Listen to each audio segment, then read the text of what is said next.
vamos lá, vamos continuar. Bom, gente, o capítulo é grande, né? Não tem jeito, tá? E é assim mesmo, tem que tentar esmiuçar para vocês no máximo possível para vocês poderem entender, né? Até porque vocês vão estar me vendo, mas só depois vão poder mandar as dúvidas de vocês, né? Diferente da sala de aula, que vocês estão falando ali comigo, né? A nossa troca é ao vivo e a cores, tá? Então vamos lá. Império Assírio. Os assírios, então, na verdade, já há muito tempo, eles habitavam ali a região do Rio Tigre, tá? E aí, como a Babilônia enfraquece após a morte do Hammurabi, muitas cidades-estados se tornaram autônomas de fato e passaram então a ter conflitos entre elas, como aconteceu enquanto era Sumério, tá? Vejam que algumas coisas vão se repetir aí nesse meio todo aí. Então, o que os assírios vão fazer? Eles vão aproveitar, né, esses confrontos entre esses povos, eles então vão dominar e vão conseguir controlar essas regiões, tá? Mas uma característica interessante é o seguinte, do que eu falei agora há pouco, né, dos assírios. Eram ótimos caçadores, mas não é isso ainda não, tá? Eram ótimos caçadores e isso vai facilitar para que eles pudessem fabricar armas. Sim, eles fabricavam suas próprias armas, fabricar armas para que eles pudessem utilizar. Mas então, professora, é isso também? É a característica, né, que diferencia eles? Ainda não. Mas tem a ver com isso, tá? Os assírios, eles também tinham um poder militar muito forte, o que vai ajudá-los no momento em que eles invadiam os territórios a vencer. Só que o que vai diferenciá-los? É o seguinte, minha gente. Eles eram extremamente violentos com os povos dos quais, né, nos quais eles invadiam os territórios. Extremamente violentos. Eram qualquer pessoa. Homens, mulheres, crianças, idosos. Eles não tinham dó. Eles não tinham piedade. Eles eram muito cruéis. Eles tinham um grande exército, muito bem estruturado, muito bem formado, tá? Tanto que vai ajudá-los muito a conseguir invadir aí esses territórios e tudo mais. Só que eles também tinham carros de guerra, enfim, eles eram super bem equipados, sabe, assim, pra época, que você não tinha muitos recursos, mas eles eram super bem equipados. E na página 79 tem uma imagem aqui que mostra eles tipo numa carruagem assim, com os cavalos puxando, e ali utilizando arco e flecha, que tinha um ali conduzindo e o outro sacando ali, né, entre aspas, né, utilizando o arco e a flecha e atirando contra os seus inimigos, tá? Bom, eles então vão conseguir com essas armas dominar várias regiões através da violência, tanto que eles vão chegar num outro território que estava um pouquinho distante deles, um pouquinho, que era o Egito. Eles vão conseguir dominar até o Egito. A Armênia, a Síria, o que hoje são, né? Armênia, Síria e Egito. Então eles vão conseguir dominar muita coisa mesmo, tá? Então, como eu falei, eles eram muito temidos porque eles eram muito cruéis com os seus inimigos, né? Com os povos que eles dominavam. Eles não faziam escravos, porque normalmente, quando uma civilização dessa invadia uma outra, né, o território de outra, aqueles que sobreviviam aos confrontos, eles transformavam em escravos. Os assírios não. Eles não transformavam ninguém em escravo. Ninguém mesmo. Primeiro que eles matavam eram os guerreiros daquele lugar. Primeiro. Você não tem que ter guerreiro que não vai ter ninguém para bater de frente com eles, né? Depois, mulheres e crianças, como eu falei para vocês. Matavam. Eu já li um relato, foi até um documento na época da faculdade, que a crueldade não era tão grande na época, né? E ainda é uma crueldade, é isso que eu vou falar agora, que eles abusavam, né, das mulheres, infelizmente. E até de algumas meninas também. Então, a maldade neles era uma coisa assim, sabe, absurdamente grande, né? E, infelizmente, essa é a característica que vai marcar esse povo da Síria, né, os assírios. a violência, a crueldade, a maldade deles, tá? Muitas das vezes também, eles mutilavam as pessoas em público. Professora, o que é isso? Mutilar é, por exemplo, cortava as mãos das pessoas, né? Ia machucando assim, torturavam as pessoas também. Enfim, como eu falei, era com homens, mulheres, crianças, enfim. Mas com quem que eles faziam isso? Com qualquer pessoa que resistisse, que não quisesse se entregar, né? Que não aceitasse morrer logo pelas mãos deles. Então, eles faziam a pessoa sofrer muito antes dela ser, então, morta, tá? Era assim. Bom, e aí, eles vão... Ah, só não comentei com vocês mais ou menos o período. Aqui no livro de vocês tem de 1300 a 612 a.C. Tá? No livro de vocês tem esses períodozinhos de cada povo, tá bom? E aí, os caldeus, então, né, é o povo que vai surgir e que vai conseguir, então, derrotar os acádios. Com os caldeus, nós vamos ter o segundo Império Babilônio, tá? O segundo Império Babilônio, nós já vamos ter um rei também com nome esquisito, Nabucodonosor. Professora, fala um pouquinho mais devagar. Nabucodonosor. Vou repetir. Nabucodonosor. No livrinho de vocês tem. E no meu resuminho também que eu mandei pra vocês. Tá? O rei Nabucodonosor, a gente pode falar assim, se for comparar, a gente pode comparar com o rei Hammurabi, professora, que fez coisas boas para o povo? Sim, podemos comparar sim. Tá? Podemos comparar sim. Diferentemente dos assírios, os caldeus não eram violentos, tá? Então, na verdade, eles... desculpa, gente, eu tô confundindo agora aqui as coisas, desculpa, vamos voltar a fita, desculpa.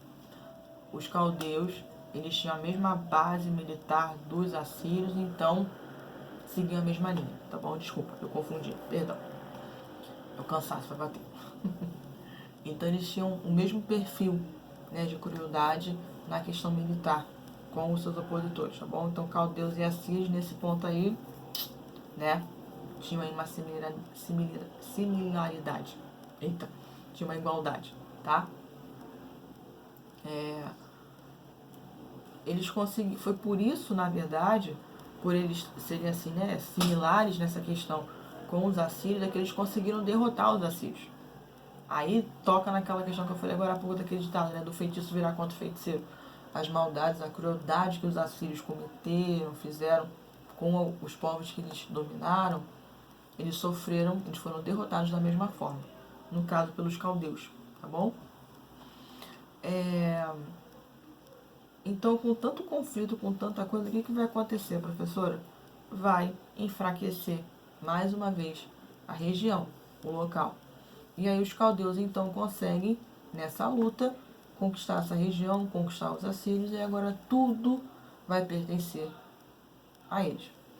E aí Nabucodonosor, né, o rei com esse nome estranho, ele vai governar do ano 604 até 561, 561. Só para lembrar, tudo que a gente vai estar falando antes de Cristo, lá na nossa linha do tempo, é em ordem decrescente, do maior para o menor, tá? Então, por exemplo, o segundo Império Babilônio, ele vai, como consta aqui no livro de vocês, ele vai do ano 612 até o ano 539. O rei Nabucodonosor, ele vai governar de 604 até, para não falar besteira, 561, 561, tá? O governo dele, ele vai reconstruir a Babilônia, digamos assim. Mas, professora, o que aconteceu com a Babilônia?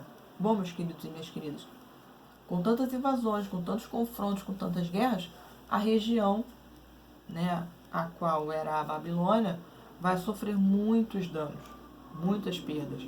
E aí, então, ele vai restaurar, vai restabelecer tudo o que havia sido feito pelo rei na época dos Amoritas, tá? No caso, com Hammurabi, ok? Bom, aí aqui no livro de vocês destaca 1, 2, 3, 4 pontos, 4 medidas que Nabucodonosor tomou como rei, tá? Eu vou ler para vocês. Esses parágrafos, essas partezinhas que eu li para vocês, vocês podem e devem marcar, tá bom? Já comentei também isso nas minhas aulas com vocês.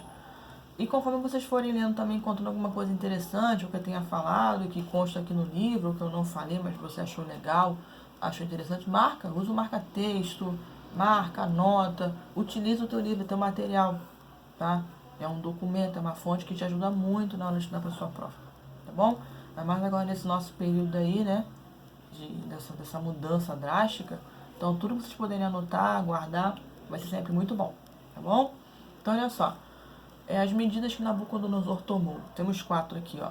Fortalecimento na produção agrícola com aperfeiçoamento de ferramentas usadas nas plantações. Olha aí, o que eu falei mais no início, lá da nossa aula, do nosso vídeo. Questão da agricultura, plantação, porque era dali que eles iam retirar todo o alimento, tudo que era necessário para eles poderem, então, sobreviver. Bom?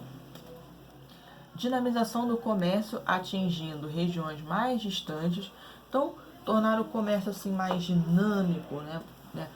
Fazer comércio com outras regiões, com outros povos, para ter uma circulação maior de mercadorias, né? De dinheiro, enfim. Construção de obras públicas muito importantes, como por exemplo, os muros da Torre de Babel, já deve ter ouvido falar também, Torre de Babel, né?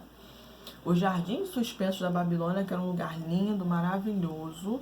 Isso em questão de arquitetura serve de inspiração até hoje para muitos lugares, né? Já serviu, né? É um dos pontos assim que é referência em questão de arquitetura, tá?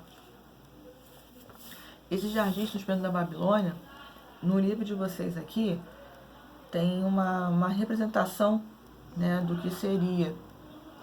Esse aqui tá até bem simples, mas depois vocês podem procurar no Google mais bonito, assim, para vocês poderem ver sobre esse jardim suspenso da Babilônia. É um lugar que as pessoas ficavam passando assim parte do dia, para descansar, fazer leituras, enfim.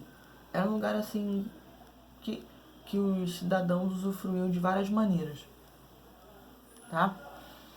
E por último, consolidação do processo de expansão do território da Babilônia, chegando a regiões como o Reino de Judá e Palestina.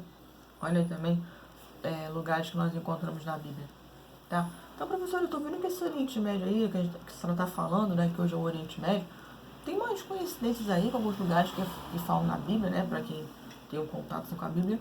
Sim, exatamente. Tá? O que é o Oriente Médio hoje remete a vários lugares da antiguidade que também tem a ver com lugarzinhos que a gente ouve e que a gente lê que constam na Bíblia. Tá bom? Esse segundo Império Babilônio, ele teve um tempo bem curtinho de existência, tá? Foi mais ou menos uns 73 anos, eu acho, tá bom? E teve poucos reis. O que mais se destacou foi Nabucodonosor, tá? Ninguém se destacou mais do que ele, até porque também com esse nome diferente, né? Não tinha como não se destacar assim, tá? E aí, depois que Nabucodonosor morreu, os outros reis que entraram no seu lugar não conseguiram ter o mesmo desempenho como Nabucodonosor, né? Às vezes é uma grande falha nossa, né? Já aprendam isso. Às vezes é uma grande falha nossa. A gente vai substituir alguém, ou comparação. Eu tenho que fazer como fulano. Não, faça como você, né? Faça da melhor forma, da melhor maneira que você puder, da melhor forma que você puder, mas faça como você. Seja autêntico. Não queira copiar os outros, tá? Claro, tem coisas boas que a gente vai copiar, que a gente vai reproduzir, sim. Mas em questões como essa daqui, por exemplo, sabe? Por que o cara querer se comparar com outro? Porque foi até um erro desse jeito aqui que sucederam Nabucodonosor. Tentaram ser como ele e não conseguiram. Infelizmente, digamos assim, não conseguiram porque isso foi ruim para o território babilônio, né, para essa população. E aí, como eles não conseguiram ter esse desempenho, não conseguiram, né, ser como Nabucodonosor, infelizmente a população acabou ficando insatisfeita, né? E isso trouxe graves problemas, né, discussões, né? A população, então, teve muita também dificuldade na economia e começa a mexer no bolso, a galera fica tensa, né? Foi bem complicado. E acabou então que teve mais uma invasão, né? Isso também facilitou para mais uma invasão. Só que no caso vai ser dos persas, tá? Do reino persa. Que a gente vai falar disso aí, só que no outro momento. Mas ainda tem um tempinho, tá? Então vamos lá. Sobre os persas a gente vai falar no outro momento, no capítulo específico disso, tá bom? Que não é agora no capítulo 4, tá? E aí, pra gente poder finalizar, né? Quais são as heranças que os mesopotâmicos deixaram pra gente? Tem, professora? Tem sim, meus queridos. Todos esses povos da antiguidade sempre vão deixar alguma coisa pra gente. Alguma coisa que a gente utiliza, tá? Claro que essas coisas vão sendo aprimoradas, só que eles começaram, tá bom? Olha só, aqui eu destaco para vocês a matemática, a astronomia, a literatura e a arquitetura, tá? Então são coisas que nós temos no nosso dia a dia. Literatura, por exemplo, vocês têm aula de literatura, né, com a tia Silvana. Matemática, né? Matemática não tem para onde correr, gente. Não tem, né? Então, literatura, matemática, arquitetura, são heranças desses povos, né, da Mesopotâmia que ficaram pra gente. Claro, cada um à sua maneira, né? E aqui depois vocês leiam nas páginas 83 e 84, que vai estar falando um pouco melhor de cada um desses pontos aqui, tá? Só para dar exemplos rápidos. A matemática, por exemplo, eles com os cálculos, com técnicos, eles conseguiram desenvolver maneiras de controlar as vazantes, né? Aquelas enchentes dos rios Tigre e Eufrates. A astronomia, eles utilizavam, né, para poder estudar o movimento dos corpos celestes. Eles também vão desenvolver um calendário lunar, tá? Que dividia assim, em semanas, 7 dias e um ano com 12 meses. Te lembra o quê? O que a gente usa, né? Viu? Tá vendo? E aqui, ó, a divisão do dia em 2 períodos de 12 horas. Tá vendo aí, ó? Coisas que a gente usa. Na literatura, por exemplo, tem aqui, ó, um livro que é muito conhecido, uma obra muito conhecida, é a Epopeia de Gilgamesh, tá? O que essa historinha conta? Conta a história de um herói na Mesopotâmia, tá? Que queria se tornar imortal. E também tem uma outra historinha dos sumérios, conhecida como o mito do dilúvio. O que esse mito do dilúvio fala?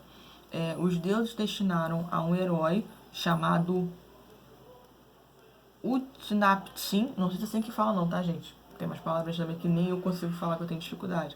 A responsabilidade de criar uma arca e nela colocar um casal de cada espécie animal, para que depois que a terra secasse, pudesse então povoar o planeta. Te lembra o quê? Noé. Tá? E arquitetura? A gente vai ter muitas coisas ligadas à religião, como por exemplo os zigurates. Os zigurates tinha muito luxo.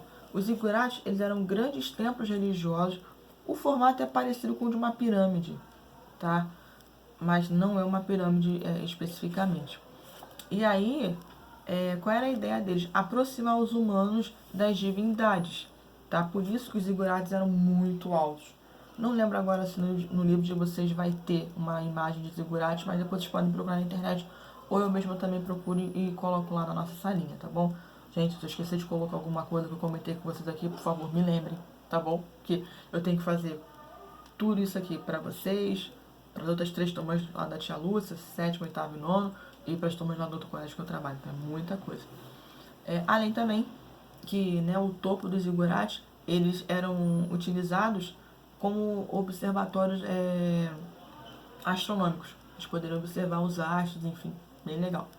E, pra gente poder encerrar, como eu falei mais cedo, eles eram o quê? Politeístas. Acreditavam em vários deuses, né? E esses deuses eram muito ligados, assim, às questões da natureza, tá? Então tem aqui, ó, possuem cada um, né, cada deus um lado bom, um lado ruim, sendo cultuados conforme o desejo dos mesopotâmicos. Cabe aos sacerdotes, homens e mulheres organizarem os templos e cultos a esses deuses. Beleza, galera?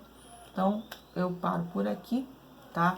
Qualquer dúvida que vocês tenha ficado no vídeo, manda, tá? E aí, a gente se encontra no nosso próximo vídeo, na nossa próxima aula, que vai ser do capítulo 5, que a gente vai falar sobre Egito, tá bom? E que eu também devo fazer essa divisãozinha de vídeos, né, de parte, que também é um capítulo grande, tem bastante coisa pra falar, tá bom? Um beijo, se cuidem, lavem sempre as mãos, tá bom? Que é importante, não saiam de casa, tá? Vamos cumprir aí o que estão pedindo a gente e espero vê-los o mais breve possível, tá bom? Beijo e até o próximo vídeo.